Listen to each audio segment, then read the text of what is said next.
আসসালামু আলাইকুম প্রিয় দর্শক, অন্য মঞ্চের আলাপচারিতায় আপনাদের সকলকে স্বাগত জানাচ্ছি। সুপ্রিয় দর্শক শ্রোতা মণ্ডলী, আপনারা এই মুহূর্তে আমাকে যে যেখান থেকে দেখছেন এবং পরবর্তী যে যেখান থেকে দেখবেন এবং শুনবেন, আপনাদের সকলকে জানাই আমি আমার প্রাণঢালা অভিনন্দন এবং শুভেচ্ছা। হেডলাইন এবং ব্যানার দেখে আপনারা তো বুঝতে পারছেন যে 23 জানুয়ারি, 23 তারিখ, জানুয়ারির 23 তারিখ শেখ হাসিনা আসছে, শেখ হাসিনা এই সেই অনেক কিছুই। তো সেই বিষয়টা নিয়ে আমি চিন্তা করলাম যে আমি আমার দর্শক শ্রোতা মণ্ডলী, আমার ভাই বোন যারা আমাকে প্রচণ্ড ভালোবাসে এবং বিশ্বাস করে, তাদেরকে বলি। তো আমি এখন পর্যন্ত যতটুকু খবর নিয়েছি যে হ্যাঁ, 23 তারিখ, জানুয়ারির 23 তারিখে একটা প্রেস কনফারেন্স হওয়ার কথা আছে এবং সেখানে শেখ হাসিনার বক্তব্য দেওয়ার কথা আছে। তবে এখন পর্যন্ত যতটুকু জানা গেছেন, উনি সশরীরে সেখানে হাজির হবেন না। তবে সশরীরে হাজির না হলেও উনি ওনার একটা রেকর্ডকৃত ভাষণ হয়তো সেখানে সাংবাদিকদের সামনে উপস্থাপন করবেন এবং সারা পৃথিবীর যে যেখানে আছেন আওয়ামী লীগের নেতারা, যারা যারা যে যেখানে আছেন, সকলকেই 23 তারিখের ভেতরে দিল্লি প্রেস ক্লাবে পৌঁছার জন্য বলা হয়েছে। প্রায় 350 সিটের ব্যবস্থা করা হয়েছে, যেখানে সাংবাদিক ছাড়াও আওয়ামী লীগের বিভিন্ন বড় বড় নেতারাও থাকবেন, যারা হয়তো সেদিন সে সাংবাদিকদেরকে বিভিন্ন প্রশ্নের জবাব দেবেন। তো আমাদের নেত্রী, জননেত্রী শেখ হাসিনা, তিনি দুইটা হইতে পারে। এক, উনি আগে রেকর্ডকৃত একটা ভিডিও ওখানে স্ক্রিনে চালিয়ে দেওয়া হইতে পারে, অথবা দ্বিতীয়, যখন সবাই উপস্থিত হবেন তখন হয়তো উনি 3-4 মিনিটের জন্য আপনার ভার্চুয়ালি এসে সরাসরি, যেমন এখন যেভাবে আমি কথা বলছি লাইভে যখন আপনারা দেখছেন, সেইভাবে সাথে 2-3 মিনিট বা 5 মিনিটের জন্য একটা ভাষণ দেশ, জাতি এবং ইন্টারন্যাশনাল সবার উদ্দেশ্যে দিতে পারেন।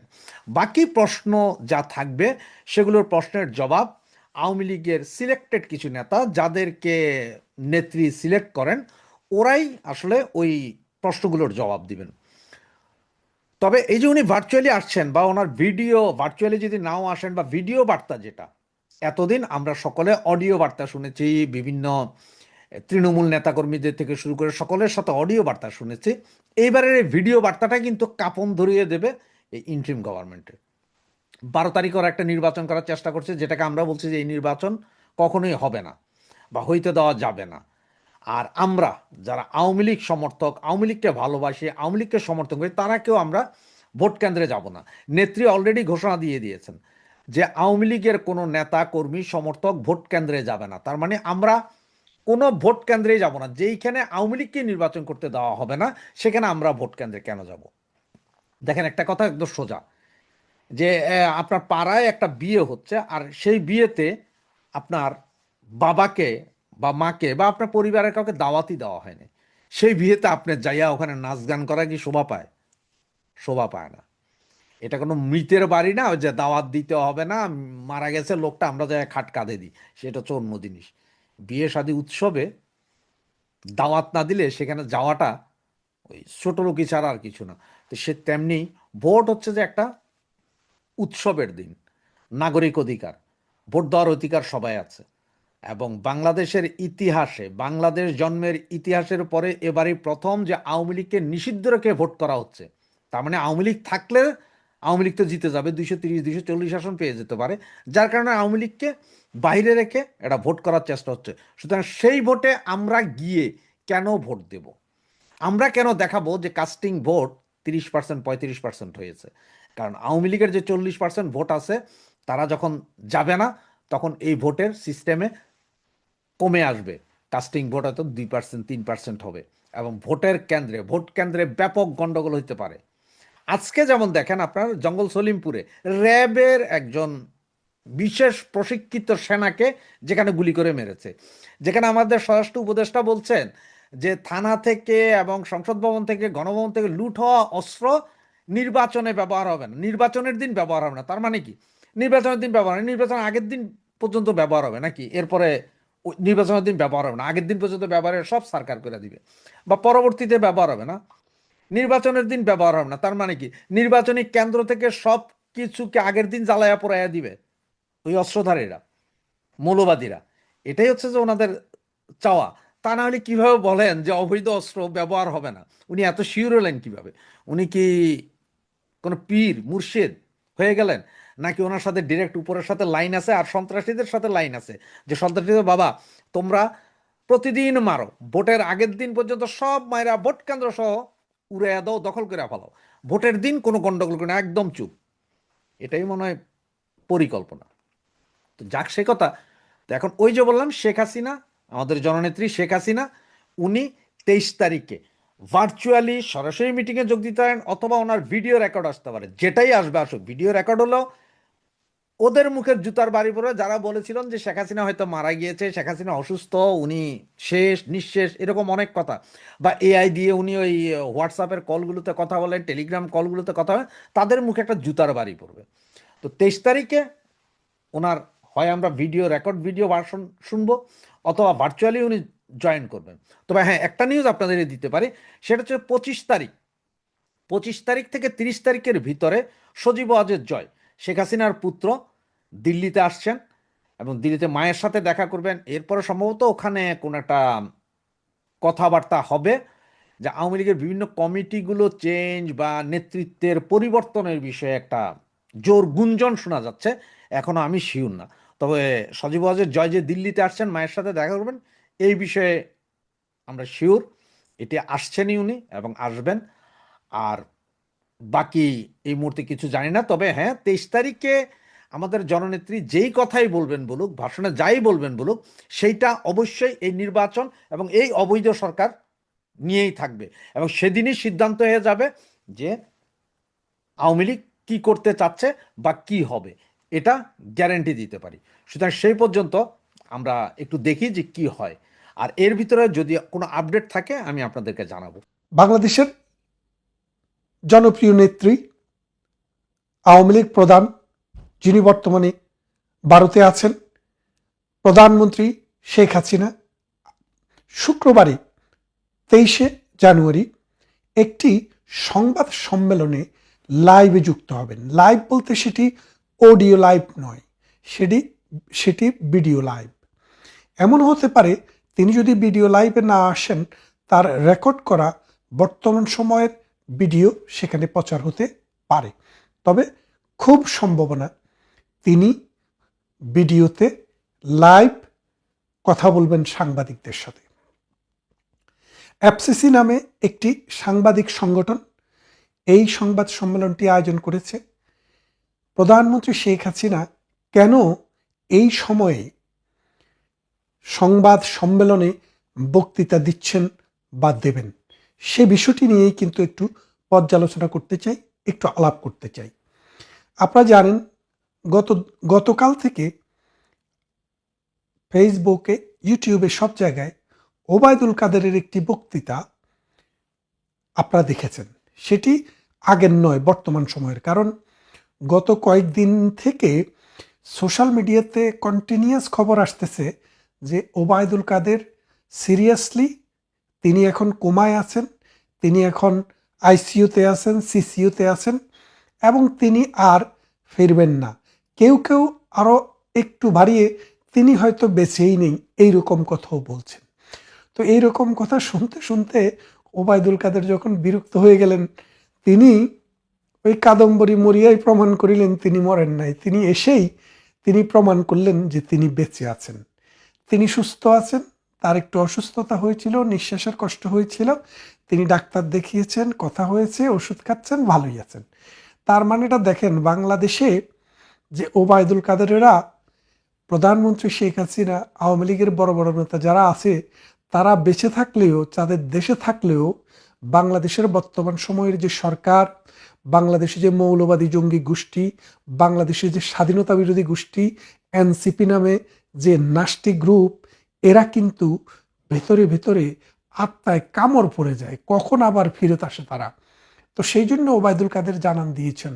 ঠিক তেমনি প্রধানমন্ত্রী শেখ হাসিনাকে নিয়ে আমরা বহু রিউমার শুনছি, আপনারা শুনছেন, অথচ তিনি প্রতিনিয়ত প্রতি সপ্তাহে পৃথিবীর নানান প্রান্তে, নানান দেশে, ইনক্লুডিং বাংলাদেশ, বিভিন্ন গ্রুপে এসে তিনি বক্তব্য রাখছেন। তার সেই বক্তব্য সোশ্যাল মিডিয়াতে প্রচার হচ্ছে, বিভিন্ন দেশের টেলিভিশনে প্রচার হচ্ছে, রেডিওতে প্রচার হচ্ছে। শুধু তাই নয়, তিনি আন্তর্জাতিক টপ লেভেলের এমন কোনো গণমাধ্যম মনে হয় বাকি নেই যেখানে তিনি লিখিত বা ইমেলের মাধ্যমে তার প্রশ্ন উত্তর দেননি। তার মানে তিনি এখন পুরা বিশ্বের মানুষের কাছে খুবই প্রয়োজনীয় একজন মানুষ, যার কারণে তার কাছে বারবার ছুটে যাচ্ছে। তো এখন প্রধানমন্ত্রী শেখ হাসিনার যে বক্তব্য, তার যে সংবাদ সম্মেলন, তার যে লাইভে যুক্ত হওয়া, এটার মূল প্রধান একটি কারণ হচ্ছে তিনি মানুষকে, তার কর্মীদেরকে যারা মিথ্যা ছড়াচ্ছে, মিথ্যা কথা বলছে যে এআই দিয়ে প্রধানমন্ত্রী সাজিয়ে কাউকে দিয়ে কথা বলানো হচ্ছে, প্রধানমন্ত্রী আসলে অসুস্থ, প্রধানমন্ত্রী আসলে নাই, প্রধানমন্ত্রী শেখ হাসিনা আসলে গায়েব। এই জন্য তিনি দেখিয়ে দিচ্ছেন যে আমার কর্মীরা, তোমরা মনোবল হারিও না, আমি বেঁচে আছি, সুস্থ আছি এবং আমার এই সুস্থ থাকাই তোমাদের জন্য, আগামী দিনের জন্য আমি যেন তোমাদেরকে নেতৃত্ব দিয়ে নৌকা যেন আমরা বন্দরে ভেরাতে পারি। তা এখন একটা জিনিস খেয়াল করে দেখেন, এত কিছু হয়ে গেল, আওয়ামী লীগের গুরুত্বপূর্ণ কোনো ব্যক্তি, কোনো মন্ত্রী, কোনো এমপি কেউই কিন্তু একবারও প্রধানমন্ত্রী শেখ হাসিনার প্রতি যে তার লয়ালিটির কোনো ঘাটতি আছে সেই জিনিসটি প্রকাশ করেননি। সবাই বলেছেন যে আমাদের নেত্রী তিনি, এবং তিনি যতদিন বেঁচে আছেন, তিনি যতদিন সুস্থ আছেন, সক্ষম আছেন, এই দলকে তিনি নেতৃত্ব দিবেন। কারণ বাংলাদেশের ইতিহাসের এই 54 বছরে প্রধানমন্ত্রী শেখ হাসিনা এই বাংলাদেশের জন্য যা করে গিয়েছেন, এই রকম আর অনেকের পক্ষেই তার কাছাকাছি যাওয়াও সম্ভব হয়নি। তাই প্রধানমন্ত্রী শেখ হাসিনাকে দলের প্রধান হিসেবে পেলে বাংলাদেশ আওয়ামী লীগ আরো অনেক দূর যেতে পারবে। এক, দ্বিতীয় আরেকটি বিষয় হচ্ছে, গতবারে যখন প্রধানমন্ত্রী শেখ হাসিনা এই দিল্লিতে থেকে যখন বিভিন্ন মিডিয়ায় বক্তব্য দিলেন, সোশ্যাল মিডিয়াতে কথা বললেন, তখন ইউনূস সরকারের প্যালপিটিশন হয়ে গিয়েছিল। আপনারা জানেন, ইন্ডিয়ার যে রাষ্ট্রদূত, তাকে ডেকে পাঠানো হলো, তাকে প্রতিবাদ জানানো হলো প্রধানমন্ত্রী শেখ হাসিনার বক্তব্য যেন কোনোভাবে যেন প্রচারিত না হয়। ভারত বক্তব্য দিলেন কি, ভারত মানুষের ব্যক্তি স্বাধীনতায় হস্তক্ষেপ করে না, সে দেশের নাগরিক হোক আর বিদেশের নাগরিক হোক, সেই দেশে আশ্রিত হোক, সেই দেশের অতিথি হোক, মেহমান হোক, যেটাই হোক। এখন আপনারা কি বুঝছেন যে ভারতে বসে শেখ হাসিনা আন্তর্জাতিক কোনো গণমাধ্যম সমূহকে মিটিং করে, মানে সোজা কথা লাইভে এসে তিনি তাদের সাথে কথা বলবেন। তার মানেটা কি দাঁড়াচ্ছে, তিনি চাইলে এখন বিভিন্ন জায়গায় সংবাদ সম্মেলন করে সশরীরে উপস্থিত হইলেও ভারতের কোনো বাধা থাকবে না। যদিও এবারের যাত্রায় তিনি সরাসরি উপস্থিত থাকবেন না, তিনি লাইভে সংযুক্ত হবেন, কিন্তু অদূর ভবিষ্যতে তিনি লাইভে এসে কথা বলবেন শুধু নয়, তিনি মিটিংয়ে উপস্থিত থেকেও কথা বলবেন। এখন দেখি ইউনূস সাহেবের শক্তি, সামর্থ্য, শৌর্য, বীর্য, দেখি তিনি শেখ হাসিনাকে ভারত থেকে ধরে নিয়ে আসুক, দেখি তার কত শক্তি। না হয় তিনি ভারতের যে রাষ্ট্রদূত, তাকে ডেকে পাঠান, পারলে মোদির কাছে চিঠি পাঠান, দেখি মোদি আপনাকে গণে কিনা। গণে না। ডক্টর ইউনূসের ভ্যালু এখন বাংলাদেশের রাষ্ট্রীয় ক্ষমতা গ্রহণ করার আগে বাংলাদেশে এবং সারা বিশ্বের মানুষের কাছে ডক্টর ইউনূস যেই রকম একজন পূজনীয় মানুষ ছিলেন, আজকে যদি আপনি ভোট নিয়ে দেখেন, হিসেব করে দেখেন, পৃথিবীর মানুষের কাছে, বাংলাদেশের কাছে তার 70 ভাগের 1 ভাগ দামও আর এখন নেই। এখন বাংলাদেশের মানুষ বুঝেছে তিনি আগাগোড়া একটা বাটপার, তিনি আগাগোড়া একটা মিথ্যাবাদী, সকালে এবং বিকেলে তার কথা বদলে যায়। তিনি আগাগোড়া একজন সিটিং বাজ, তিনি একজন সুদখোর, তিনি একজন ঘোষখোর। তিনি পশ্চিমা প্রভুদেরকে খুশি করার জন্য বাংলাদেশের স্বার্থ বিক্রি করে দিতে কুণ্ঠাবোধ করেন না। তিনি মোহাম্মদী ব্যাগ, তিনি মীর জাফর আলী খান। এই মীর জাফরের দায়িত্ব তিনি পালন করছেন। তাই আমরা জানি ডক্টর ইউনূস তার ক্রেডিবিলিটি হারিয়েছে। এখন 12ই ফেব্রুয়ারিতে একটি নির্বাচন। দিয়েছেন তিনি। এখন নির্বাচনটি হবে বলে কোনো মানুষ বিশ্বাস করে না। তারা যেটা চেষ্টা করছে 12ই ফেব্রুয়ারিতে তারা নির্বাচনটি করবে না, তারা প্রথমে জুলাই ঘোষণাপত্র নেবে। এখন আপনারা একটা কথা মনে রাখেন, এই জুলাই ঘোষণাপত্র বলেন, এই নির্বাচন বলেন, এইসব কোনোগুলোই বাংলাদেশের সাংবিধানিক স্বীকৃতি পাবে না। কেন পাবে না? যখন আদালত যখন তার নিজের কথা বলতে পারবে, আদালত যখন মাথা উঁচু করে দাঁড়াতে পারবে, আদালত যখন স্বাধীন থাকবে, তখন এইসব অবিচার, অনাচার, অত্যাচার, নির্যাতন, এক্সট্রা জুডিশিয়াল বিষয় এবং অবৈধ ক্ষমতা দখল সব কিছুই বাতিল হয়ে যাবে এবং বাংলাদেশ আবার ওই 71-এর গোড়ায় ফিরে যাবে। তাই প্রধানমন্ত্রী শেখ হাসিনার এই 23 তারিখের যে সংবাদ সম্মেলন, এটি বাংলাদেশ এবং ভারতের দুই দেশের যে সম্পর্ক, এই সম্পর্কের ক্ষেত্রে, কূটনীতির ক্ষেত্রেও কিন্তু একটি বড় এসিড টেস্ট। কারণ ভারত সরকার দেখেছে ভারতকে বাংলাদেশ ইচ্ছে করেই শত্রু রাষ্ট্রের তালিকায় ফেলেছে। ভারতে তার ক্রিকেটাররা খেলতে যাবে না, কিন্তু ভারত থেকে তেল আমদানি করা হবে, ভারত থেকে চালও আমদানি করা হবে, কিন্তু ভারতে ক্রিকেট খেলতে যাবে না। তার মানে পায়ে পাড়া দিয়ে যে ঝগড়া করার যে ধরন, সেই ধরনের কারণে ভারতে এখন ওয়ান সাইডেড। আমরা যা ইচ্ছা তা করব, দেখি বাংলাদেশ কি করতে পারে, ইউনুস গং কি করতে পারে, ইউনুসের পান্ডা বাহিনী কি করতে পারে। এখন প্রধানমন্ত্রী শেখ হাসিনা একই সাথে আস্তে আস্তে করে তিনটি বিষয়কে এক জায়গায় নিয়ে আসলেন। এক, তিনি যে সুস্থ আছেন, তিনি যে বেঁচে আছেন, তিনি যে এখনো নেতাকর্মীদের জন্য কাজ করছেন, সেটা জানান দিবেন তিনি এই সংবাদ সম্মেলনে লাইভ যুক্ত হয়ে, এক ভিডিও অডিও নয়। দ্বিতীয়ত, তিনি বাংলাদেশের এই যে আসন্ন নির্বাচন, এই নির্বাচনটি যে একটি ভুয়া পাতানো একটা নির্বাচন, সেই বিষয়টিকে ক্লিয়ার করে জনগণের কাছে তুলে ধরবেন। তৃতীয়ত, ভারত এবং বাংলাদেশের যে দ্বিপাক্ষিক সম্পর্কের ক্ষেত্রে শেখ হাসিনা যখনই বক্তৃতা দেয় ভারতের বিরুদ্ধে, তখনই ভারতের রাষ্ট্রদূতকে ডেকে পাঠায়। ভারত দেখতে চায় বাংলাদেশ কতটুকু ডেকে পাঠাতে পারে, বাংলাদেশ কি করতে পারে, আমরা সেটা দেখতে চাই। এই তিনটা বিষয় কিন্তু একসাথে এখানে প্লে হবে। আর আপনারা যারা এই অনুষ্ঠানটি দেখতে চান, আশা করি বাংলাদেশ আওয়ামী লীগের যে অফিসিয়াল পেজটি আছে সেখানে সেটি লাইভ যাবে। আপনারা সেখানে ঢুকে যে কেউ অনুষ্ঠানটি দেখতে পারবেন।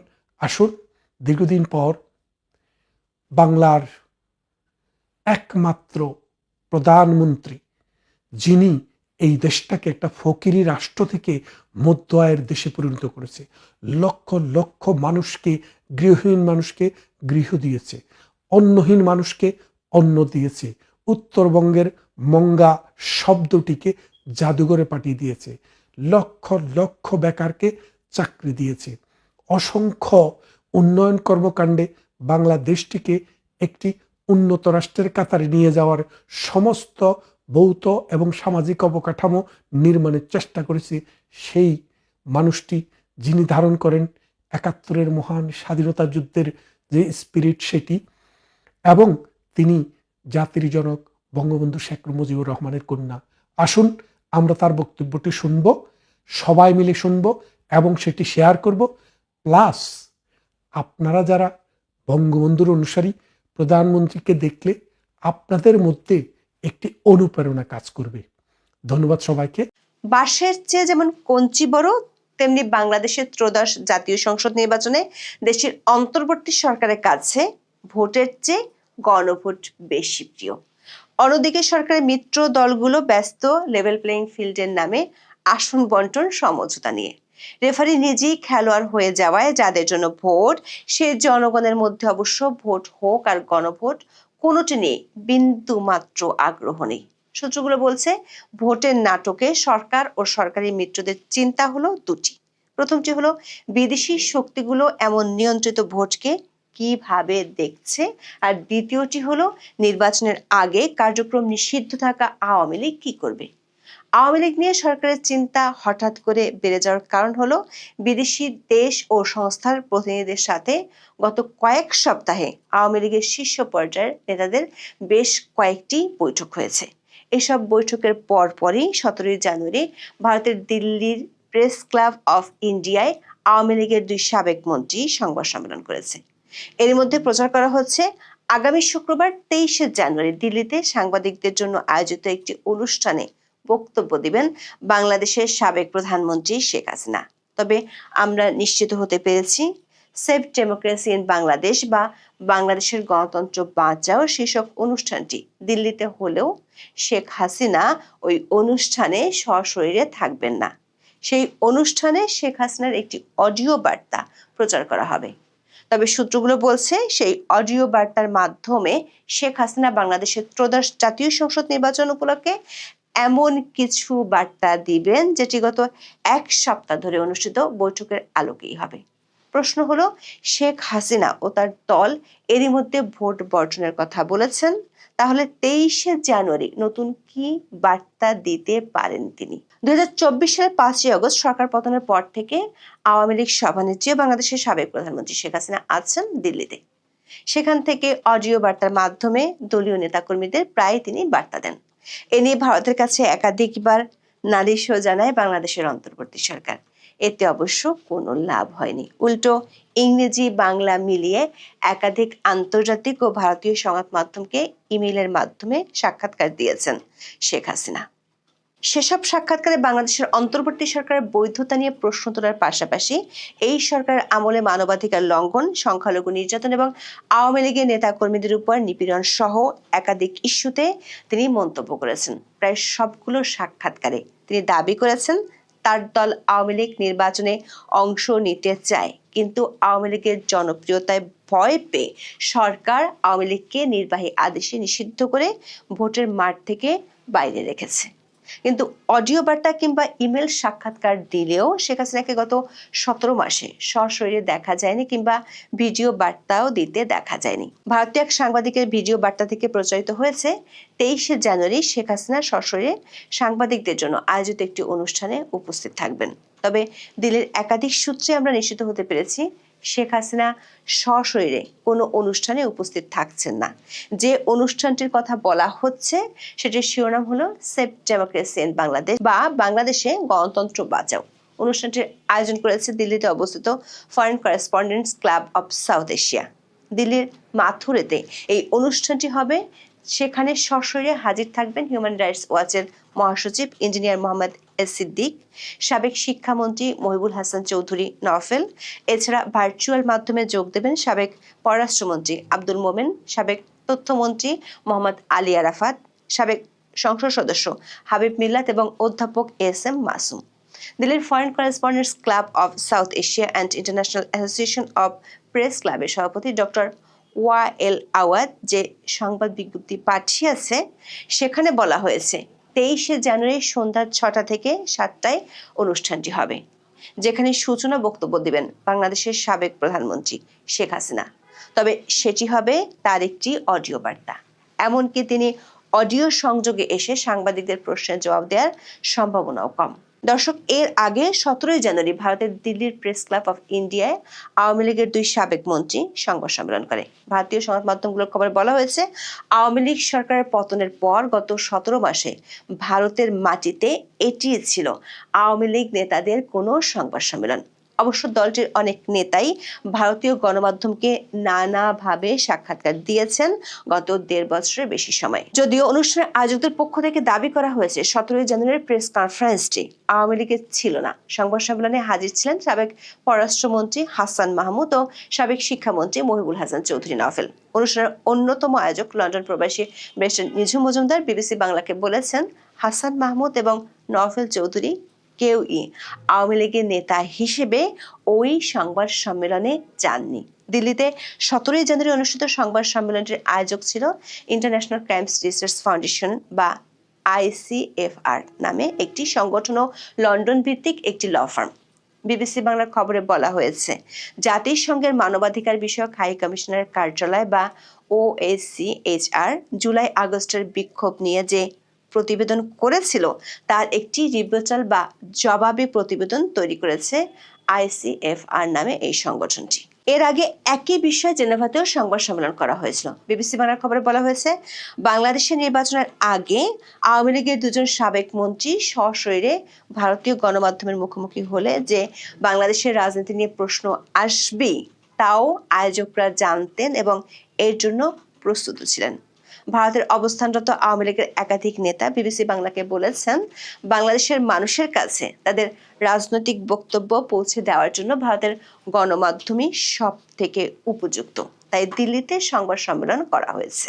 সংবাদ সম্মেলনে হাজির থাকা বাংলাদেশের সাবেক মন্ত্রী মহিবুল হাসান চৌধুরী নফল বিবিসি বাংলাকে বলেছেন, দিল্লির সংবাদ সম্মেলনের সঙ্গে বাংলাদেশের যে 12ই ফেব্রুয়ারি নির্বাচন হতে যাচ্ছে তার কোনো সম্পর্ক নেই। তার দাবি, এটি নির্বাচন বা ইলেকশন নয়, এটি একটি সিলেকশন।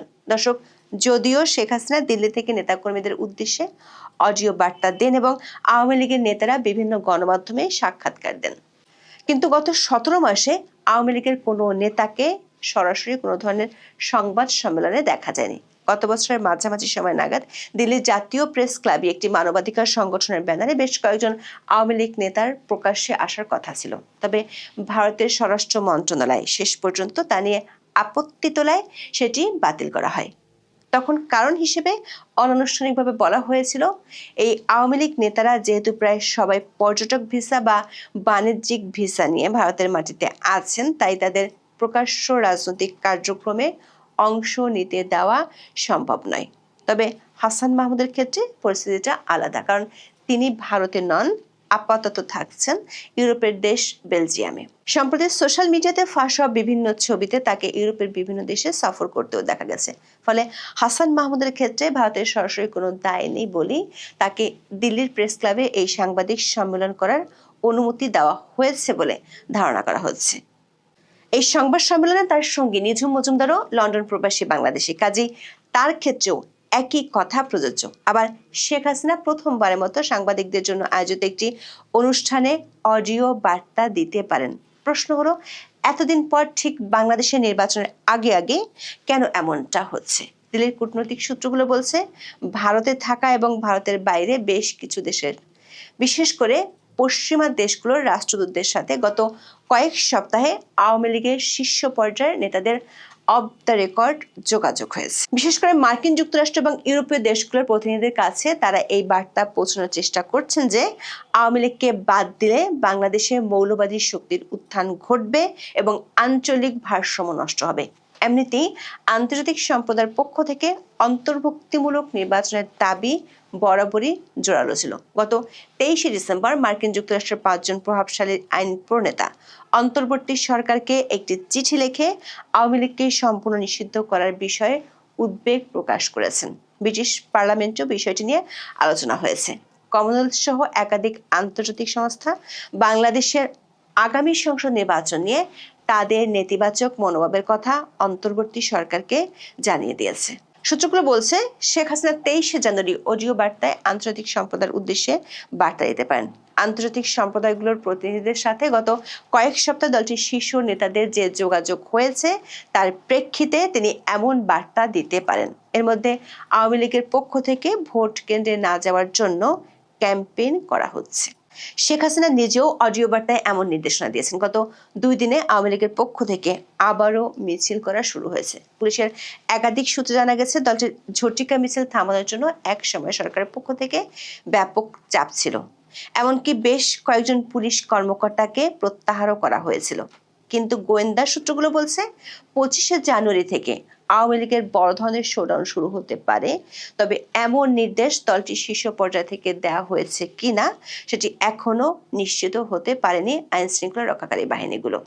পুলিশের একজন ঊর্ধ্বতন কর্মকর্তা মনে করেন, 21শে জানুয়ারি থেকে নির্বাচনী প্রচার শুরু হলে পুলিশ এমনিতেই ব্যস্ত হয়ে পড়বে।